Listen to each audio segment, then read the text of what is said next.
This is On Diversity, a podcast series by the Institute of Policy Studies, Singapore. This is the second season, and I'm your host, Liang Kaixin, Associate Director of IPS and also a former journalist. Today's episode is on what makes us Singaporean, and we have Dr Mathew Mathews, Principal Research Fellow of IPS, Head of Social Lab. He recently released a paper on national identity and pride, and also organized the IPS RSIS conference on identity. We also have Oon Shu An, an actress, here today. Welcome to the podcast. Thanks for having me. I know that you're an actress, but we have a reason for inviting you here today. And what is that? So you created a video back in 2016 which examined identity and how perceptions of who we are change depends on the location and whose perspective we are viewed from. So the video went viral, and I think it's quite related to the topic today about identity. So could you tell us more about this video and what inspired you to do this? Right. Okay. So actually what happened was at the point in time I was in the States, and it's the typical Chinese Singaporean goes overseas and then realizes what it's like to be a minority kind of situation. That's exactly what happened. So I was in the States, and one of the things that I realized was as I was meeting all these different people from some of the studios and all of that, I realized that I kept having to change the way I introduced myself according to what they knew of Singapore or what they didn't know of Singapore. And one of the things also was, for example, at immigration, when I realized that, is it they don't want me here? Do you know what I mean? Obviously that was like an incident. Obviously that was like with one person, but there was that feeling of like it was a bit unfriendly, it wasn't really like welcoming, and that was quite a shock for me. So it's such a cliche, but that's really what happened. So then as I was processing all of these experiences, a friend of mine actually got in touch with me and said, hey, we want to do a video, are you interested? And I was like, I've got this idea, so maybe we can work on that. So in the video, you talk about wanting to escape to, you wanted to escape an increasingly crowded Singapore, and then you wanted to go abroad. But then when you go overseas, and just now what you said also, like when you went to US or Thailand and all that, and then you came back and you realized that your identity is quite different. Where do you actually feel that your identity of Singapore is the strongest actually? Right. Okay, so actually, right, the different countries and all of that wasn't actually quite so literal. So what happened was, my friend said wanted to do the video. I got in touch with my friend who's a writer, Joel, and he is a fantastic writer. So I said, hey, this is the idea that I have. Like when I'm here, this is what I think. When I'm there, this is what they think of me. This is what I have to change in order to help them to understand. But as I take on those various like identities to sort of explain who I am, is that how simplified is that? How much is it for their benefit, and how much is really actually what it is? And then the other question is there this is my identity that is set in stone that doesn't change anywhere? And I feel like in any part of the world where you go, or like actually in any kind of situation that you're in, like how you view the other person and how they view you, I feel it's constantly changing. So it's kind of a little bit more amorphous in that sense. Yeah. So it is really not so literal in that this is how I see them when I go there, but the idea of what kind of stereotypes exist here and what stereotype am I in this country, and then what stereotype are they when they come to ours, and you know what I mean? Yeah. In your video, I'm still referring to a video. Yeah. So you said you are the Asian girl who speaks great English over there, but then when you go to China, they will remind you that you can't really speak Chinese pretty well. I mean, what do you think this affects you when you try to navigate your identity around the different areas? So again, like all of these are really broad generalizations. And when I use those examples, it's not necessarily that this is exactly how they see me and this is exactly how I see them, but they were like examples of stereotypes and generalizations that could happen in that country. Do you know what I mean? And so I feel like putting all of those stereotypes against each other, the realization at the end is that we are not any one of those things. We are like this.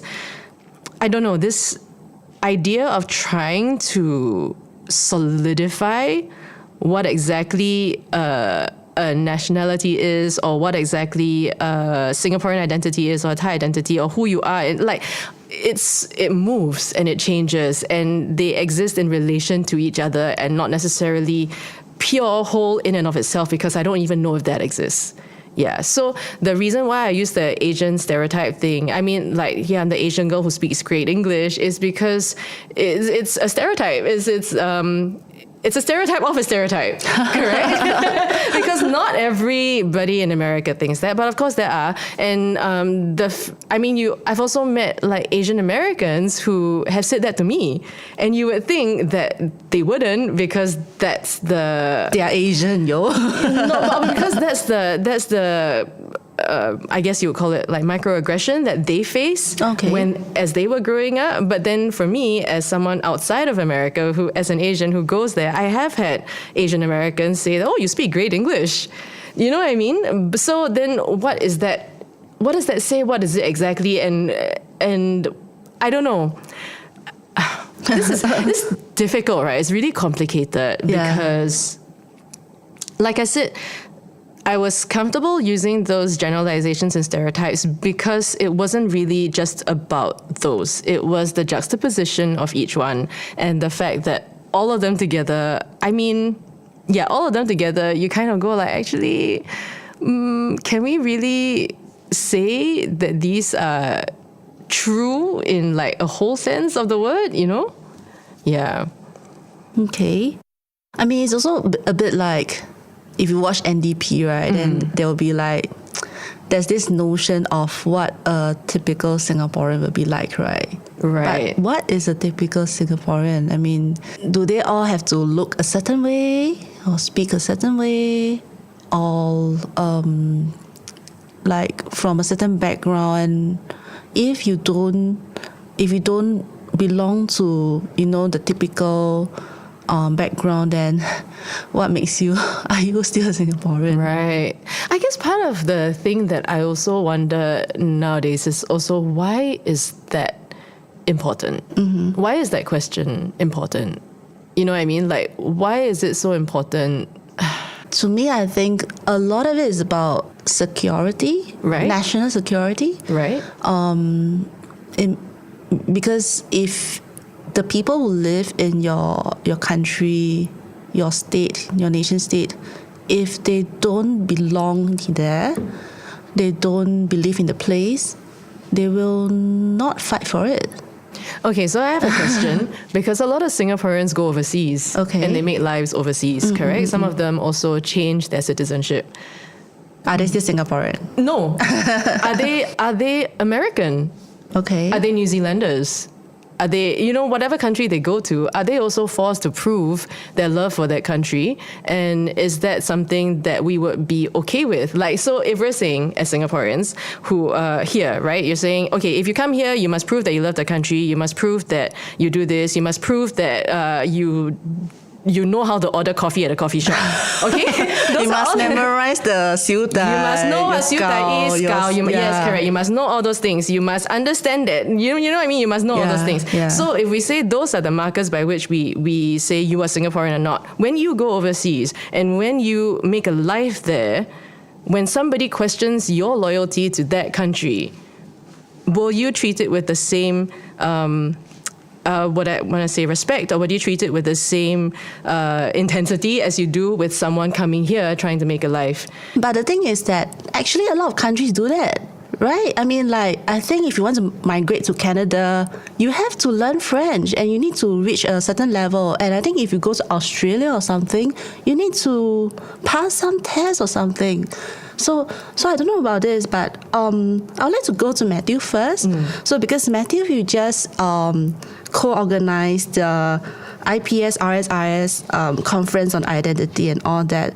So, I mean, the question is really like, why is national identity so important to us?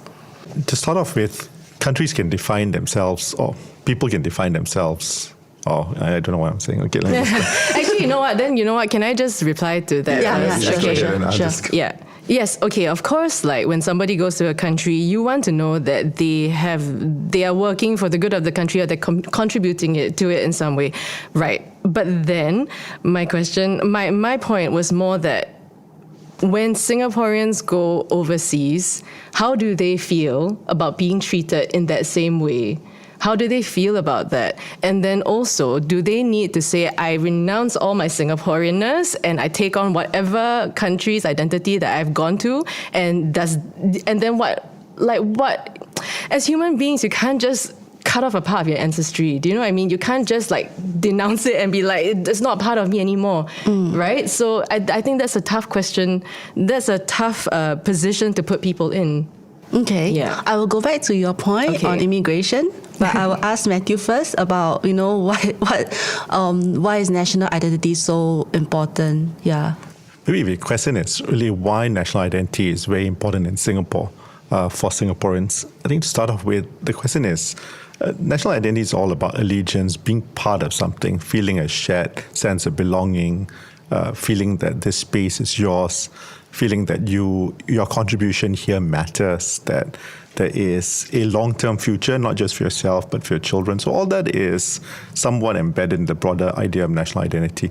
And in the Singapore context, this is particularly important because we don't have a lot of ethnic, when we talk about ethnic, there's nothing in Singapore. Singapore is not defined based on the fact that we have a homogenous race, for instance. It's a multicultural society. It's a society which is made essentially by immigrants. And so in that kind of space, you really would have to build a sense of nationhood which permeates a single language, a single culture. And that is often a big challenge that you would have, especially in an immigrant-based society. And so this whole idea about, when we think about national identity in Singapore, we always think about this idea about constructing that national identity. It's a narrative that needs to be built because it's not something that has fallen down. You don't have a myth. Sang Nila Utama, and that story is that's one part of it. But really, in terms of many other countries have long history, and there is a very clear sense of nationhood. Many wars they have gone through and how they built. We are very, very recent in terms of history, and so we can't build on many of that. So that's where national identity for us is one which is carefully constructed and needs to be built together. I'm curious about so please forgive me if I say anything stupid. But okay, so you're saying that we can't build from that history because we're actually very young.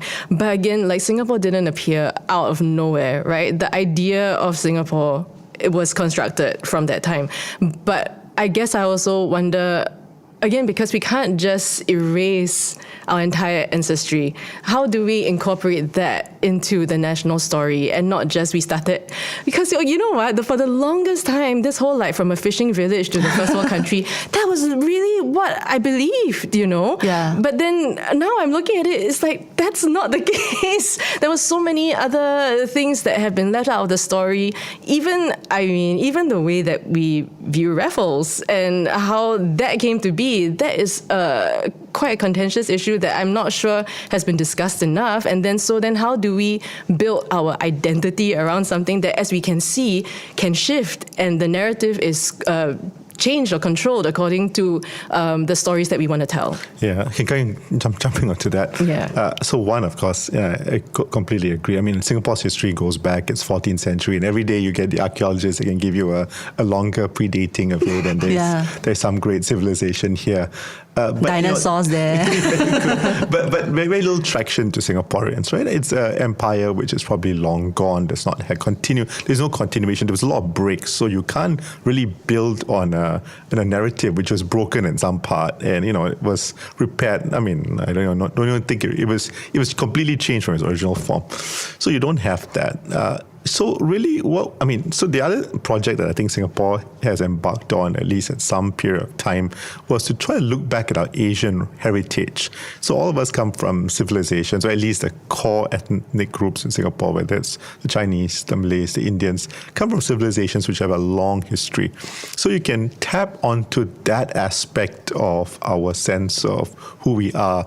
Just go back to the fact that, whether the Chinese dynasties or Indian, and look back back in that and say, well, there were some things which we brought together from wherever we came from, our parents came from, our grandparents came from. They brought a certain type of ethos, cultural set of beliefs, a way of life. They brought it into Singapore, and somehow or another, in this process of all of us coming together, integrating in some way or another, we shared, we borrowed, we made it a little bit more of a hybrid, and that's what we have in Singapore. So one way is, of course, we look back at many of the Asian culture, Asian values that we have from our heritage.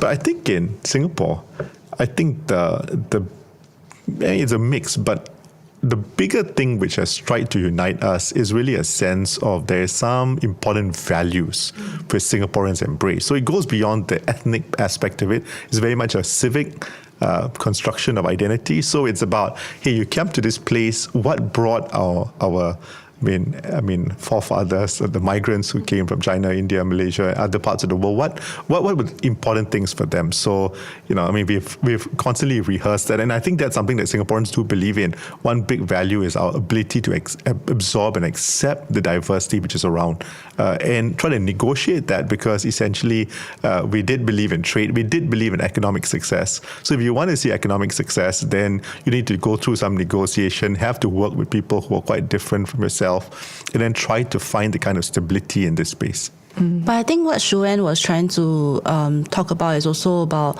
how we try not to deny where we came from, right? Like remembering like our forefathers from China, from India, from Malaysia, Indonesia and all that. And perhaps we are more accepting maybe 50 years ago and all that. But I think what you're trying to get at is also that increasingly we are getting a bit more and more like not very accepting of people who migrate to Singapore. Actually, I wonder about that, because I also wonder like the reason behind it, because like the story has always been that Singapore is small, we have no natural resources, and there's always a sense of like a struggle for survival in that sense. So sometimes I do wonder, like, is it that they are unwelcoming? Is it that Singaporeans are unwelcoming of foreigners, or is it that there's a fear that there won't be enough for them?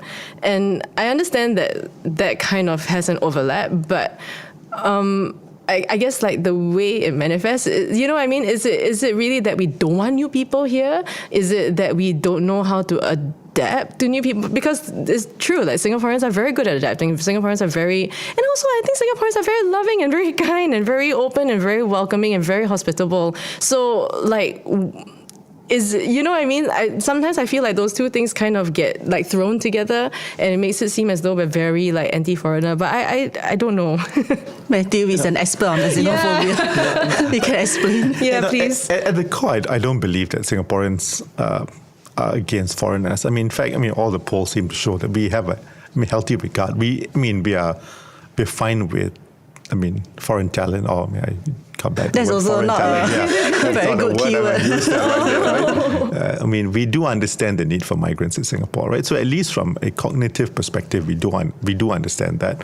We do understand that migrants do bring in a certain set of skills or help to complement what we may not have in abundance or enough at a particular time. We do understand that. But emotionally, I think this whole concern that we've had has been, at least for the last 20, maybe 10, 15 years, it's really been this heightening concern about losing out. And jobs and all that. Jobs and the world is a global economy today. Things are a lot more fast-paced. We have seen cost of living escalate in a way that we probably didn't see before. It's a lot more difficult to live in Singapore today than say a good number of years ago, when the pace of life just way how things were set out. But that seems to have been an inevitable thing if Singapore survives a competitive society. And I think people accept that reality. But then to know that you've got a whole range of foreigners here, then what would that mean in terms of competitiveness? Then the other aspect is we have a lot more access of how different people think about us that we didn't have previously. So previously, even if you had migrants here, you don't really hear how they feel about you, and you don't focus on that. Today, the world is a lot more polarized because we've got a lot more information. We see the not so nice things about different people and how they feel. So if migrants come here in a world where, they come from cultures which have developed themselves in particular ways, and when they're here, they don't think the same way about our culture. Right. They come here seeing, if you come from India or China, and you felt that, Singapore has some representation of Chinese or Indian, but then you realize that, the Mandarin that's spoken here is not of the same kind of style or quality, or, the way heritage is kept is not the same. Then of course, what Singaporeans hear is this fact that, migrants tend to, or foreigners tend to disdain some aspect of our local culture, our local way of life. And that, I think, is very, for something Shu An, you look very built. shocked. How did that jump happen? From saying that this is the way we do it at home to they have a disdain towards how we do things. How did that jump happen? Because disdain is an emotional word, right? It's not just that we don't agree or it's a different way of doing things. Disdain is a strong word. So how did that jump happen? And think about this. When people come not everybody comes with a complete multicultural mind. Right. And if you come from a society which is a lot more homogenous, then, your way of life and how you have done things takes precedence. That's been the way it's been done. And when you come into a more multicultural society where there are quite a few ways of doing things, there's some amount of shock, and there's some amount, and you cannot run away from this fact. I think in all these countries around us, they also have built on nationalism. They've built on what is superior about that particular country. When people migrate, they migrate for economic opportunities. But in many ways, they're culturally very similar. Or they feel very strongly to, motherland, fatherland. They feel that strong sense of connection. So coming here, you notice things are just done differently, and then there's certain expectations that people have. Right. And that disdain, I use the word disdain. It's a bit of a strong word. Strong word, Matthew. You will hear this come out. You just look at some of the, statements that people have made about whether, when somebody says, you've got the same kind of skin tone as me, but you can't speak the language that, right. I can speak the way I speak it. The way you celebrate culture is just so subpar. It's missed all the important things. What is that? That's to some extent, it's That a kind is disdain. But I think I get it in a way that what you're trying to say is that perhaps because they come from a culture that is older, or the country is bigger, and then they think that the people in Singapore, because we look quite similar to them, so they assume that we should be quite similar to them. Right. So when they come here and then they see that we are totally different. So that's like a culture shock. Okay, Yeah. but I got a question. Sure. This assimilation thing, right? I'm gonna use this Singaporean overseas as the kind of example instead.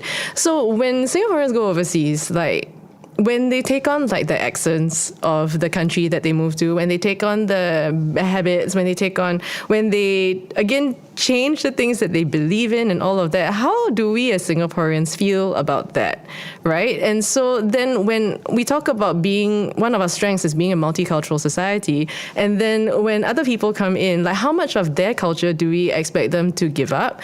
And is there a way for them to honor their own culture, but also for us to make space for it? And again, I feel like there's another thing, is the fear of losing out, or the fear of not being able to provide for their family. That is maybe something that is a separate thing, and it kind of gets lumped in together because it's easy, right? And I guess what kind of economic policies or what kind of things are being put in place in companies or on a governmental level that help people feel safe, that don't worry, your job is safe. Do you know what I mean? Because not everybody knows how to, even me, I don't even know how to articulate, okay, not how to, wait. So I don't know how to articulate a lot of issues that are basically just beyond my pay grade, right? And all of these issues are way beyond my pay grade. But how do us regular Singaporeans engage with these issues? And is there any way for people to help us kind of separate the different lines instead of going like, oh, because you don't like, because you're scared of not having a job, and so then you don't like foreigners. But actually it's not, and then it becomes like foreigners have to assimilate, and then it's like, oh no, but actually we're okay with this. You know what I mean? It's all like lumped in together. How do we separate those threads? Because it feels like they are separate. Am I wrong? No, I think they're separate. And in fact, I think that's where the problem began, right? Because when we have concerns economically, that then sometimes, even though we've been there for long, I mean, we could see beyond some of those things. We don't, because the economic imperative is so primary for a lot of people's minds, and that, it kind of is overwhelming sometimes.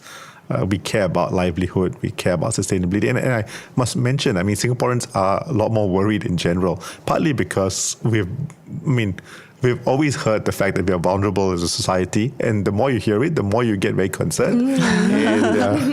And so Singaporeans worry quite a bit, and anything which would cause, difficulty for their financial livelihood is going to be something that they will have resistance with. And of course, then then anything else you see about a new group of people who seem to threaten that status quo which you thought you had, is going to be, that's going to come in play. And then, of course, then you add all the negativity to that, right? So really, in some extent, it goes back to, Singapore ensuring that policies were created, or I guess the word is, was that you keep tweaking those policies to make sure that we know how to calibrate the number of foreigners, for instance. Clearly, we cannot run away from the fact that there was a period of time where there was really, the doors were very, very open, and perhaps there wasn't enough discernment in terms of who should be here. Because the idea was sold to Singaporeans, all these people who come in are going to augment and be very, very helpful to our long-term strategy. And then Singaporeans start losing jobs. And quite a lot of them, especially at particular seasons of life, right? When you are in your 50s, when you really cannot be, it's harder to get back in employment. And we didn't have all the schemes, all the skills future, all the things that would probably cushion and protect that. And then there was very, very little differentiation between Singaporeans and foreigners. And immediately the question comes in, I go to national service, my children go to national service, we spend a lot of time helping the nation in many ways. And then, our lot is no different from people who just came here. So, how do you differentiate that? So I think some of those things came out in a way where I think people are trying to communicate at one level to the government that the government needs to step in and do something, because without corrective action, we're going to be very upset. But sadly enough, I don't think it's easy for the human mind to detach. The issue is really about policy. It's not about a particular group of people. But somehow or another, I guess for some groups of people, we will kind of end up meshing both together. Yeah, but I think we were mentioning also other than, the cultures of your forefathers and all that, I think there are some certain traits of national identity that we have sort of developed or has sprouted up. The values that you're talking about. Right? Yeah. Like knowing how to order coffee, or speaking some kind of dialect regardless of race and all that. So and I think we do ask for new migrants to actually know some historical background, right, and some tests in order to assimilate into Singapore also. First, I think the word assimilate, I don't know whether it's the word that... It's not wrong word. When you think about assimilate, we're thinking about... I think it's an important point, because our policy is an integrationist policy. But at some point, some Singaporeans feel that people who come in need to assimilate. They need to become... become Singaporean, right? Yeah. They need to give up that and become Singaporean. And that's what we admire. But of course, that's not a proper characterization, right? Because we do know that assimilation is just really not possible in a society like Singapore. Singapore is clearly not a melting pot society. We allow different races, people of different backgrounds to keep some of that. What was your question again? What was the point they were making? And I just forgot. No, I was saying we're trying to sort of ask. I think it's also a point that Shu An also talked about, asking everyone to roughly know the Singapore identity, right, and all that. Yeah. You just comment on that. the fact is, if you go to the Singapore citizen journey, I mean, they do bring you to important institutions of Singapore, because that is an important aspect of many people's life. It's the institutions we interact with and they're part of. Everybody hears about the Singapore story, whether you believe in every aspect of the Singapore story or the narrative that the government puts in. I mean, some narrative that many of us hold to is provided to people. Then there's some notion about what are important things that Singaporeans hold dear to them.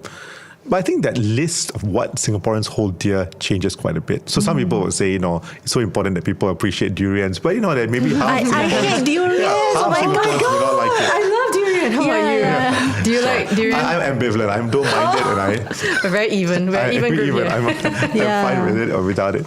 And same goes with Singlish. Not all Singaporeans like Singlish. I mean, Yeah. some people feel that that's the language. I mean, increasingly when you do polls, we notice that more and more people see Singlish as a part of national identity. But not everybody. I mean, Singaporeans. Not every Singaporean embraces that as being very A much marker. Singaporean. A marker, Yeah. because I mean, some people. I mean, if you're a language teacher, you would say it's bad English to some extent, right? I mean, not everybody would believe that, but some people would feel that way. Right. So many of the markers, whether people think that chopping is the right thing to do is, I mean, people think that's part of a marker of Singaporeanness, but other people see this as just rude behavior and not correct and not Taking out space when taking out there's no one space. sitting there. That's right. So maybe if you go by a list system and you say, okay, all these are You must check. to show which one makes you Singaporean. I think you get this idea that who is more Singaporean, who is less. I really don't think that's the way you build society or you build a nation. Yeah, and I think we also mentioned about, the NDP, right? There's always this typical Singaporean. But what happens if you are not really very typical? Then are you still a Singaporean? I guess for me, when I think of, I love Singapore. I really love Singapore. And I think when I think of the things that I love about Singapore, you think about the sounds that you hear as you walk down the street. You think about the constant construction. That part I don't think I love as much. But you also think of this idea of what I admire about Singapore is they're always fighting to be better. You know what I mean? On some level, that's tiring. But also at the same time, it's what I've known of the country since I was born, right? Or since I started to register that. But you talk about the language, the Singlish, and I think of the sounds. And I think it's also interesting how, for example, that Singlish is something that we talk about whether that makes you Singaporean. That's one of the things that if we're going by a list, which we shouldn't, but if we do go by a list, that would be on that list. But at the same time, you don't see it reflected on national TV. You don't see it reflected on national radio, correct? And so then... We had Pachukang. We had. It's a long time. Because the teachers started saying, this is not really good English. But at the same time, that's also very much tied to our identity of having many different cultures and many different languages. The fact that dialect was also taken out of the equation because they wanted us to speak good Mandarin. A lot of these things, I don't know. The things that I love about Singapore, sometimes I don't necessarily see reflected in our national media. And I wonder about that. And I wonder, it's so interesting because it seems to be a little bit of a disconnect, right? But at the same time, I don't know. You won't even be able to order coffee on national media because it's all not It's English. all dialect, Right. But I guess I think what you're trying to say is you love Singapore in terms of you're proud of Singapore. I am proud of Singapore, Yeah. and I think that a lot of the things that I notice as I go down the street, for example, or the things that you pick up, it's almost like you. Yeah, I get what you mean by we can't go by a list, and it's also sort of like a feeling. But how do you prove that feeling? Do we need to prove that feeling? I think it's really a commitment to. When we ask people about what are important values that newcomers need to embrace to be Singaporean, then it's about a set of values, right? So, and Singaporeans, out of many values, choose things like rule of law, for instance. We do care about the people follow the rule of law. We care a lot about tolerance, multiracialism. Those are very, very important principles here.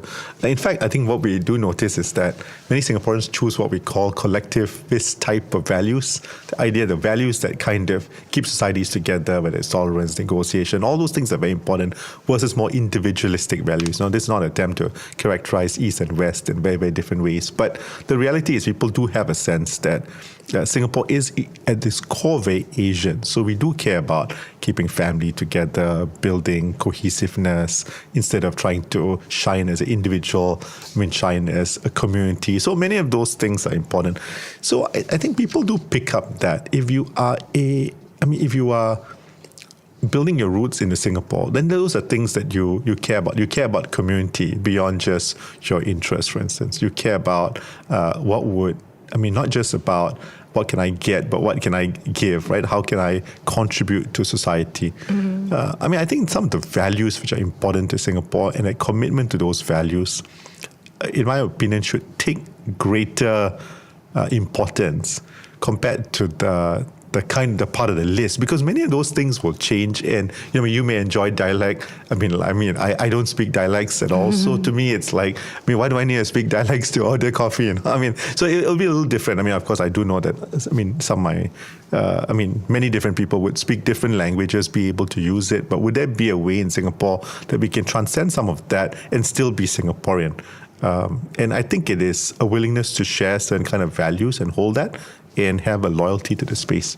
But I think, Matthew, you were saying about, I wanted to go back to your study also, because I think what Shu An talked about, like being proud of Singapore, and in your study you look at sources of national pride, and I guess is there a reason for it, and do people cling on to that to feel a sense of identity with Singapore? It does, and I think that's why we care about asking about national pride. I think, Shu An, as you mentioned some just now.